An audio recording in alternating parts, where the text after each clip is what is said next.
Hello traders. ఈరోజు 22 December మనమైతే bank నిఫ్టీలో ట్రేడ్ అయితే తీసుకోవడం జరిగింది. త్రీ లాట్స్ అయితే తీసుకున్నాం.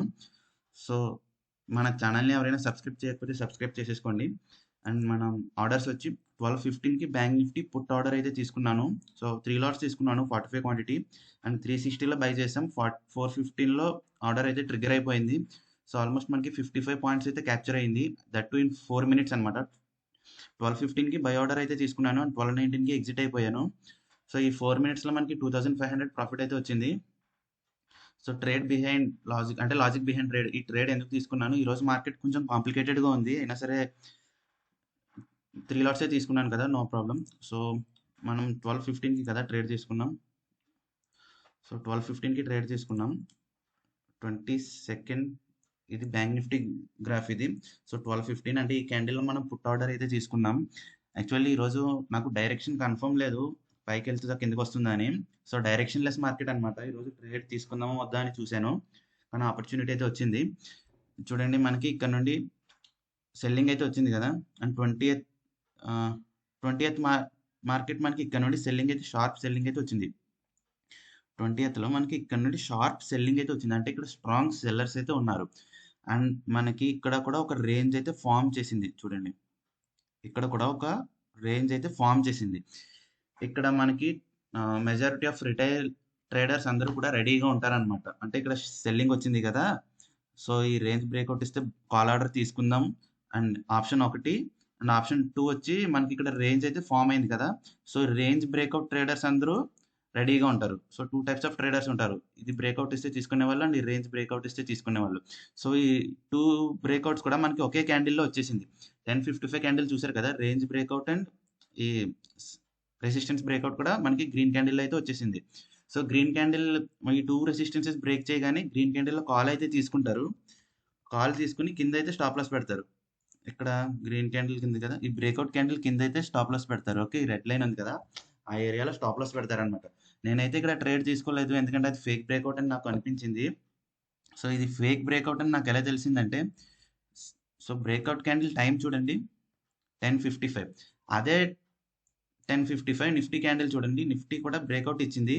కాకపోతే ఇక్కడ కూడా బ్యాంక్ నిఫ్టీ లానే సేమ్ రేంజ్ బ్రేక్అవుట్ అయితే ఇచ్చింది. అండ్ బ్రేక్అవుట్కి ముందు చిన్న రేంజ్ అయితే ఫామ్ చేసింది. ఓకే, సో ఇక్కడ కూడా రేంజ్ బ్రేక్అవుట్ ఇచ్చింది. సో మనకి నిఫ్టీ బ్యాంక్ నిఫ్టీలో రేంజ్ బ్రేక్అవుట్ ఇచ్చినా కూడా మనం ట్రేడ్ ఎందుకు తీసుకోలేదు అంటే, నిఫ్టీలో మనకి సెల్లింగ్ అయితే ఇక్కడ నుండి వచ్చింది, రైట్. బ్యాంక్ నిఫ్టీ చూడండి, బ్యాంక్ నిఫ్టీలో మనకి సెల్లర్స్ జోన్ దాటాకనే బ్రేక్అవుట్ వచ్చింది.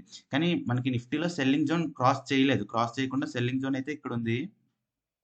అండ్ బ్రేక్అవుట్ అయితే మనకి రేంజ్ బ్రేక్అవుట్ మాత్రమే ఇచ్చింది. సో బ్యాంక్ నిఫ్టీలో మనం ట్రేడ్ తీసుకోకపోవడానికి, కాల్ సైడ్ ట్రేడ్ తీసుకోకపోవడానికి రీజన్ ఏంటంటే, నిఫ్టీలో స్ట్రాంగ్ సెల్లింగ్ అయితే ఉంది. దట్టు ఆ సెల్లింగ్ ఎట్లా ఉందంటే మీకు చూడండి, ఇక్కడ 2 types ఆఫ్ ట్రేడర్స్ ఉంటారనమాట. టైప్ 1 ఏంటంటే డిస్కౌంట్ ట్రేడర్స్ అండ్ టైప్ 2 వచ్చి రీటెస్ట్ ట్రేడర్స్ అనమాట. సో డిస్కౌంట్ ట్రేడర్ అంటే ఏంటంటే, ఫర్ సపోజ్ మార్కెట్ ఇక్కడ నుండి క్రాష్ అయింది కదా మీకు.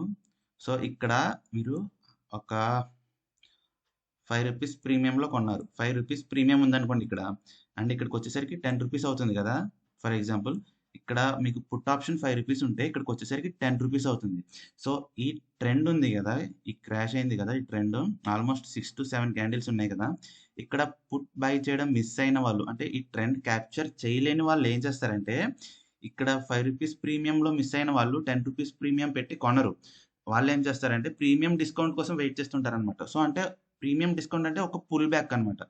అంటే మార్కెట్ చూడండి, ఇక్కడ గ్రీన్ క్యాండిల్ వచ్చింది కదా, సో ఇక్కడ 10 రూపీస్ ఉన్న ప్రీమియం ఏంటంటే, ఈ గ్రీన్ క్యాండిల్ వచ్చేసరికి 7 రూపీస్ అవుతుంది. అంటే ప్రీమియం తగ్గుతుంది కదా, పుట్ సైడ్ ప్రీమియం తగ్గుతుంది మార్కెట్ పైకి వస్తే. ఓకే, ఇక్కడ 7 రూపీస్ అవుతుంది కాబట్టి ఇక్కడ మళ్ళీ సెల్లర్స్ అయితే ఎంటర్ అవుతారు. అంటే ఈ ట్రెండ్ మిస్ అయిన వాళ్ళు రీటెస్ట్ ఇచ్చాక మార్కెట్ ప్రీమియం డిస్కౌంట్లో ఇక్కడ మళ్ళీ సెల్లర్స్ అయితే ఎంటర్ అవుతారు. ఓకే, సో వీళ్ళు టైప్ 1 అనమాట. సో టైప్ 2 ట్రేడర్స్ ఏంటంటే రీటెస్ట్ ట్రేడర్స్, అంటే ఒకసారి సెల్లింగ్ వచ్చాక మళ్ళీ ఒకసారి ప్రాఫిట్ బుకింగ్ వస్తుంది. సో గ్రీన్ క్యాండిల్ రావడానికి రీజన్ ఏంటంటే, ఇంత సెల్లింగ్ తర్వాత ప్రాఫిట్ బుకింగ్ అనమాట. సో ఇక్కడ 5 రూపీస్ ప్రీమియంలో పుట్ బై చేసిన వాళ్ళు 10 రూపీస్ ప్రీమియం రాగానే 5 పాయింట్స్లో అమ్మేసుకుంటారు. సో వాళ్ళు అమ్మేసుకుంటే ఆటోమేటిక్గా ప్రాఫిట్ బుకింగ్ కదా, ప్రాఫిట్ బుకింగ్ అంటే మార్కెట్ రివర్స్ అవుతుంది.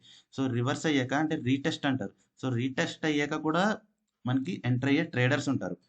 సో మనకి ఇక్కడ నుండి స్ట్రాంగ్ సెల్లింగ్ అయితే ఉంది. చూడండి ఇక్కడ నుండి స్ట్రాంగ్గా సెల్లింగ్ అయితే ఉంది. సో ఈ సెల్లింగ్ ఉంది కదా, మనకి 4 క్యాండిల్స్ కంటిన్యూ 4 క్యాండిల్స్ సెల్లింగ్ అయితే ఉంది. సో ఇది ఎంత సెల్లింగ్ రేంజ్ అనమాట. ఈ సెల్లింగ్ రేంజ్ ఉన్నప్పుడు మనం ఇక్కడ రేంజ్ బ్రేక్అవుట్ ఇచ్చిందని చెప్పి కాల్ సైడ్ ఆర్డర్ అయితే తీసుకోకూడదు. ఓకే, తీసుకుంటే మళ్ళీ ఎక్కడి నుండి అయినా మీకు మార్కెట్ అయితే రివర్స్ అయిపోవచ్చు. సో నిఫ్టీలో మనకి ఇక్కడ సెల్లింగ్ జోన్ ఉండడంతో నేను బ్యాంక్ నిఫ్టీలో ట్రేడ్ అయితే తీసుకోలేదు. కాకపోతే అది ఫేక్ బ్రేక్అవుట్ అని మనకి తెలిసినప్పుడు ఏంటంటే రివర్సల్ కోసం వెయిట్ చేయాలన్నమాట. సో అంటే రివర్సల్ అంటే చూడండి, ఇప్పుడు ఈ బ్లూ లైన్ ఉంది కదా, ఈ బ్లూ లైన్ కింద మార్కెట్ అంటే ఈ లైన్ కింద మార్కెట్ ఉంటే ఇది రెసిస్టెన్స్ అవుతుంది. ఓకే, బ్లూ లైన్ కింద మార్కెట్ ఉంటే రెసిస్టెన్స్ అవుతుంది. అదే బ్లూ లైన్ క్రాస్ చేస్తే ఇది సపోర్ట్ అయిపోతుంది. ఓకే గైస్, చూడండి గ్రీన్ క్యాండిల్ ఉంది కదా, ఆ బ్లూ లైన్ ఎప్పుడైతే క్రాస్ చేసిందో ఇది సపోర్ట్ అయిపోతుంది. అంటే రెసిస్టెన్స్ బ్రేక్ చేస్తే సపోర్టే కదా, సో సపోర్ట్ అయిపోతుంది. అండ్ రెసిస్టెన్స్ బ్రేక్ చేయగానే మార్కెట్ మళ్ళీ మనకి ఒక 10 మినిట్స్లో ఈ సపోర్ట్ అయితే బ్రేక్ చేయడం జరిగింది. సో ఇది ఫేక్ బ్రేక్అవుట్ అని మనకి క్లియర్గా తెలుస్తుంది. ఓకే, అండ్ ఈ రెసిస్టెన్స్ బ్రేక్ చేసింది అండ్ వెంటనే మళ్ళీ సపోర్ట్ అయితే బ్రేక్ చేసి మార్కెట్ అయితే రీటెస్ట్ తీసుకుంది. ఓకే, మార్కెట్ మళ్ళీ రీటెస్ట్ అయినాక యాక్చువల్లీ నేను పుట్ అయితే తీసుకోవాలి. పుట్ అయితే ఈ క్యాండిల్లో తీసుకోవాలి 1125 క్యాండిల్.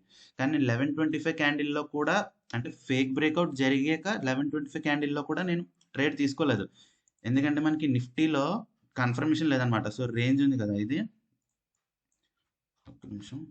సో వెయిట్, ఈ రేంజ్ ఉంది కదా చూడండి. సో ఈ రేంజ్ ఉంది కదా, ఈ రేంజ్ బ్రేక్అవుట్ ఇచ్చింది కదా, రేంజ్ బ్రేక్అవుట్ ఇచ్చింది. అండ్ మనం బ్యాంక్ నిఫ్టీలో 1125 ఇక్కడే కదా మనం పుట్ అయితే తీసుకుందాం అనుకున్నాను, కానీ పుట్ తీసుకోలేదు. ఎందుకంటే మనం అదే 1125 క్యాండిల్ నిఫ్టీలో చూస్తే మనకి సపోర్ట్ పైన ఉంది అనమాట. అర్థమైందా? ఇప్పుడు ఈ బ్లూ లైన్ బ్రేక్ చేసింది కదా, ఈ బ్రేక్అవుట్ క్యాండిల్. సో బ్రేక్ చేస్తే కింద సపోర్ట్ అవుతుంది. మనకు ఆ సపోర్ట్ వచ్చి బ్యాంక్ నిఫ్టీలో సపోర్ట్ బ్రేక్ చేసింది, కానీ నిఫ్టీలో సపోర్ట్ అయితే బ్రేక్ చేయలేదు. ఓకే, ఆ సపోర్ట్ బ్రేక్ చేస్తే అందుకే నేను ట్రేడ్ అయితే తీసుకోలేదు అండ్ ఇంకా వెయిట్ చేశాను. సో 12:15కి మనం ట్రేడ్ అయితే తీసుకున్నాం. ఆల్మోస్ట్ 1 అవర్ అయితే వెయిట్ చేశాను. అండ్ 12:15కి ట్రేడ్ తీసుకోవడం వెనుక రీజన్ ఏంటంటే చెప్పాను కదా ఇందాక, ఇక్కడ 2 టైప్స్ ఆఫ్ ట్రేడర్స్ ఉంటారని. అండ్ ఈ రెసిస్టెన్స్ బ్రేక్అవుట్ అండ్ ఈ రేంజ్ బ్రేక్అవుట్ ఉంది కదా, సో రేంజ్ బ్రేక్అవుట్ ఈ రెండు ఒక క్యాండిల్లో బ్రేక్అవుట్ ఇచ్చాయి కదా. సో ఈ బ్రేక్అవుట్ క్యాండిల్ దగ్గర కాల్ ఆప్షన్ తీసుకొని కింద అయితే స్టాప్ లాస్ పెడతారు. అండ్ వాళ్ళ స్టాప్ లాసెస్ అన్ని ఎప్పుడు హిట్ అయినాయి చూడండి. మనం ట్రేడ్ అయితే ఎప్పుడు తీసుకున్నాం, కరెక్ట్గా 12:15కి ట్రేడ్ అయితే తీసుకున్నాం. కరెక్ట్గా 12:15కి వాళ్ళ స్టాప్ లాసెస్ హిట్ అయ్యే టైంలో మనం ట్రేడ్ అయితే తీసుకోవడం జరిగింది. సో ఇది 12:15 క్యాండిల్ మనం ట్రేడ్ అయితే తీసుకున్నాం. వాళ్ళ స్టాప్ లాసెస్ అన్ని కూడా మనకి ప్రాఫిట్లోకి అయితే వచ్చాయి. అండ్ 12:15కి ఎందుకు కన్ఫర్మ్ చేశానంటే మనకి చూడండి ఇక్కడ సపోర్ట్ జోన్ కూడా 12:15కి బ్రేక్ చేసింది. రైట్, కరెక్ట్గా 12:15 క్యాండిల్ ఇక్కడ సపోర్ట్ జోన్ బ్రేక్ చేసింది. అండ్ ఇక్కడ స్టాప్ లాసెస్ కూడా హిట్ చేసింది కూడా కరెక్ట్గా 12:15 క్యాండిల్. సో మనకి డబుల్ కన్ఫర్మేషన్ అయితే వచ్చింది నిఫ్టీ అండ్ బ్యాంక్ నిఫ్టీ నుండి. పుట్ అయితే తీసుకున్నాం. ఓకే, 12:15కి పుట్ అయితే తీసుకున్నాం అండ్ 12:19కి ఎగ్జిట్ అయిపోయాం. 12:19కి ఎందుకు ఎగ్జిట్ అయ్యానంటే మనకి నిఫ్టీలో చూడండి ఇక్కడ 12:15కి తీసుకున్నాను కదా, సో 12:19 అంటే వెంటనే ఇక్కడ నుండి బయ్యర్స్ అయితే ఉన్నారు. ఇది స్మాల్ పోర్షన్లో చూస్తే ఇక్కడ నుండి బయ్యర్స్ అయితే వెంటనే ఉన్నారు. చూడండి ఇక్కడ నుండి బయ్యర్స్ ఉన్నారు. సో ఇది 12:15 క్యాండిల్లో మనం పుట్ అయితే బై చేసాం అండ్ 12:19లో ఎగ్జిట్ అయిపోయాం. అంటే ఆల్మోస్ట్ 12:20లో ఎగ్జిట్ అయిపోయాం.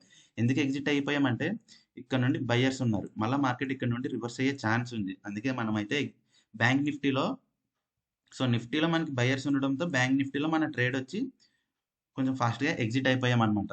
యాక్చువల్లీ నా టార్గెట్ అయితే ఇది పెట్టుకున్నాను, కానీ నిఫ్టీలో బయర్స్ ఉండడంతో మళ్ళీ మార్కెట్ రివర్స్ అయితే మనకి స్టాప్ లాస్ అయితే హిట్ అవుతుంది. సో 700 to 1000 రూపీస్ లాస్ అయితే వస్తుంది. సో ప్రాఫిట్ బుకింగ్ అయితే చేసుకున్నాను. తర్వాత మార్కెట్ అయితే కిందకి వచ్చింది. ఒకవేళ ప్రాఫిట్ బుక్ చేయకపోతే మనకి 5000 to 6000 ప్రాఫిట్ అయితే వచ్చేది.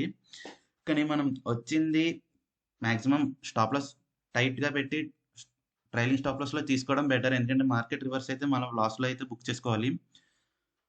సో ఇది గైస్ ఈరోజు మన ట్రేడింగ్ వచ్చి, అండ్ మనకి మా ప్రాఫిట్ వచ్చి 2500 రూపీస్ అనమాట. అండ్ మన ఇన్వెస్ట్మెంట్ మనకి ఈరోజు 16,200 ఇన్వెస్ట్ చేస్తే మనకి జస్ట్ 4 మినిట్స్లో 2500 ప్రాఫిట్ అయితే వచ్చింది.